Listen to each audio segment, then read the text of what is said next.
ese abismo tiene que ver con el riesgo de que en el caso de terminar siendo derrotado, que es una posibilidad, Donald Trump no reconozca esa derrota, inicie una guerra judicial contra estas elecciones, apuesta a que puede conseguir algo en el terreno judicial, porque en estos años ha llevado adelante una colonización de la justicia.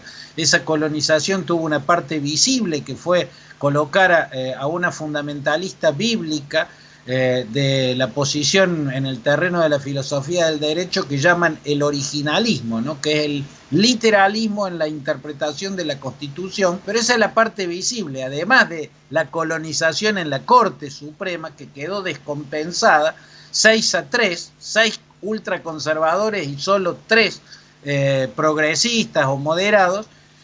Además hubo todo un proceso de colonización de tribunales, cámaras y cortes estaduales, un proceso que llevó adelante el senador Mitch McConnell, y que bueno, es en el territorio en el cual ahora confía Donald Trump que podría llegar a tener algún resultado en el caso de que terminara perdiendo esta elección.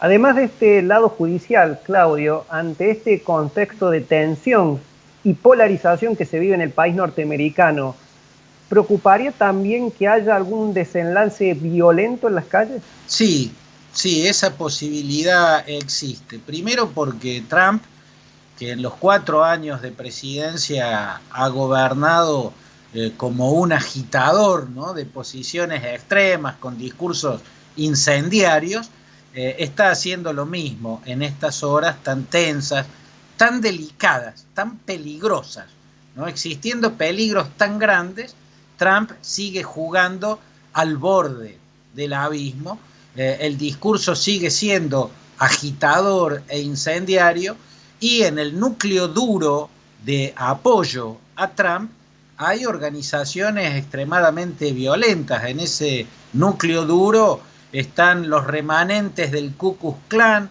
organizaciones supremacistas de características muy violentas, como los llamados Proud Boys, también milicias armadas hasta los dientes que empezaron defendiendo el derecho a la posesión de armas, pero terminaron tomando poses políticas y de manera muy dura. Por ejemplo, en estos años se ha visto la ocupación armada de un Capitolio, el Capitolio de Lindsay, la capital del estado de Michigan, para oponerse a una medida que había tomado la gobernadora demócrata de ese estado. Y también hay grupos violentos en la vereda contraria a Trump.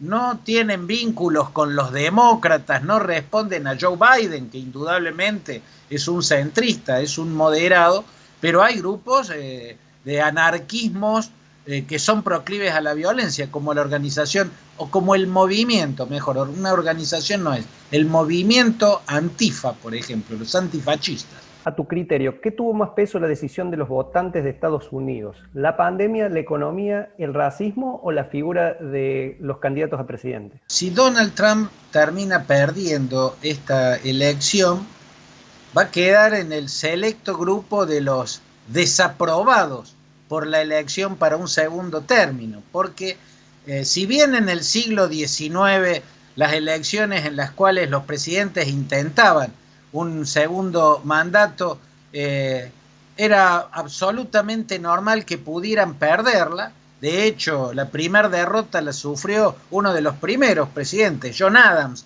vencido por Jefferson en la elección del año 1800. Pero la verdad es que en el siglo XX se instaló como una tradición que todo presidente tenía una suerte de derecho a un segundo mandato, por lo tanto, su reelección era una suerte de examen que aprueba o desaprueba el primer mandato.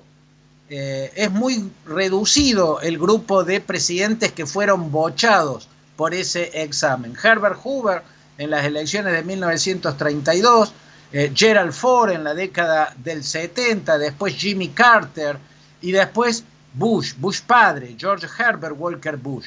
Ahora Trump podría convertirse en un miembro de esa selecta lista de presidentes bochados por ese examen que es sobre su primer mandato el intento de reelección. Pero si llegara a conseguir lo que está buscando en la justicia y en los recuentos y detenciones de conteo de votos, entraría en una lista con un miembro único, él, la lista de quien ganó 2 elecciones perdiendo en el voto popular. Porque esa lista también es... Claro, el sistema de votos norteamericano, Sebastián, tiene un defecto que lo hace naufragar cuando la elección es muy pareja, ¿no? Ese defecto viene desde la Convención de Filadelfia en 1787, cuando se establece que cada estado tiene una cantidad de electores proporcional a su población, lo cual es muy lógico, pero lo que no es lógico es que establece también que, salvo Maine y Nebraska, cada estado otorga la totalidad de sus electores al candidato más votado. Aunque gane por un voto, se lleva todos los electores de ese estado. Y esto genera, en ciertas situaciones de elecciones muy parejas, el riesgo de que la elección termine en la injusticia absurda de que gane el que perdió. Fue el caso de Trump contra Hillary Clinton, con 3 millones de votos menos. Ahora también tiene 3 millones de votos menos. Fue el caso de Bush, que superó a Albert Gore, a pesar de que tenía casi 600.000 votos menos. Y hubo varios casos en el siglo XIX. En la primera mitad del siglo XIX, John Quincy Adams ganó a pesar de haber perdido.